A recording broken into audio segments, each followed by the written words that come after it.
राधे राधे. तर मुली आता स्कूलला गेल्या, त्याच्यानंतर चला म्हटलं आता आपण किचन आवरून घेऊ. एकदा माझा स्वयंपाक झाला आणि त्यांच्या वेण्या वगैरे घातल्या आणि त्यांना गेटपर्यंत एकदा सोडून दिलं. राधे राधे बोलली की मी घरात येते आणि त्याच्यानंतर ना मग किचन आवरायला घेते. आणि किचन आवरल्यानंतर मला असं वाटतं की त्याच्यावर काहीच करू नये. तुम्हाला सुद्धा असं वाटतं का की किचन क्लीन झाल्यावर त्याच्यावर एवढा सुद्धा डाग नाही लागला पाहिजे.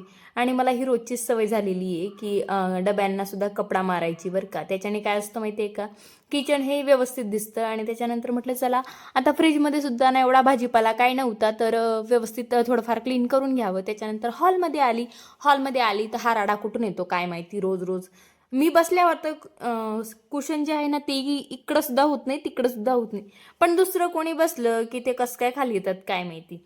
आणि इकडे लगेच हा जो राडा होता ना, मी 2 दिवसापासून म्हणते की मी आवरेन, पण ते काही मुहूर्त लागत नव्हता. चला म्हटलं आज आवरून घेऊ. इथं शुद्धू माणूची ना काही वह्या पुस्तकं ठेवल्या होत्या, पण ते किती दिवस व्यवस्थित राहील सांगता नाही येत बरं का. साधारण 2 दिवस तरी राहायला पाहिजे, माझी अशी अपेक्षा आहे. आणि त्याच्यानंतर बेडरूममध्ये असा काहीसा राडा पडलेला असतो बरं का, तो सुद्धा व्यवस्थित आवरून घेतला. आणि त्याच्यानंतर सुद्धा भरपूर कामे होते, जसे की झाडू मारणं, हे सगळ्या गोष्टी.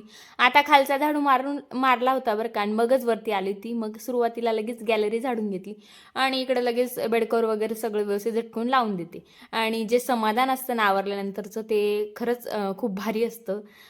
वाटतं थोडंसं आवरायला थोडंसं अवघड.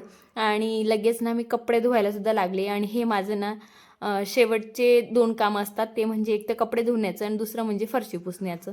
हे 1-2 कामं जे आहे ते माझे उशिरा असतात. आणि इकडे लगेच कपडेसुद्धा टाकून घेतलेले. आणि आज कपडे कमी होते, आज काय एवढे कपडेसुद्धा नव्हते. आणि कपडे कमी नव्हते तर म्हणूनच असा राडा मी आज काढलेला होता. जसं की झाडंसुद्धा मला आज पुसून घ्यायचे होते. त्याच्यानंतर गॅलरीना मी आज झाडून न मारता डायरेक्ट पाणीने झाडून दिलं. म्हटलं जाऊ दे, झाडण्यापेक्षा फक्त बादलीभर पाणी आपल्याला लागेल, जास्त काही लागणार नाही, असा विचार माझा असतो. हा रोजच असतो.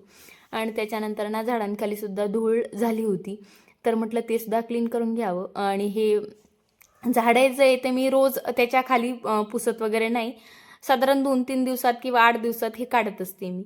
आणि लगेच झाडंसुद्धा लगे हात पुसून घेतले, त्यांच्यावर पण थोडीफार धूळ झाली होती, मस्त हिरवेगार दिसायला लागले होते.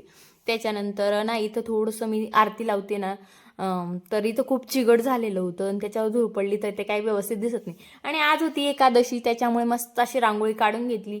आणि मस्त देवीचे पावलं वगैरे सगळं उमटवलं. आज कमळाची रांगोळी काढली होती.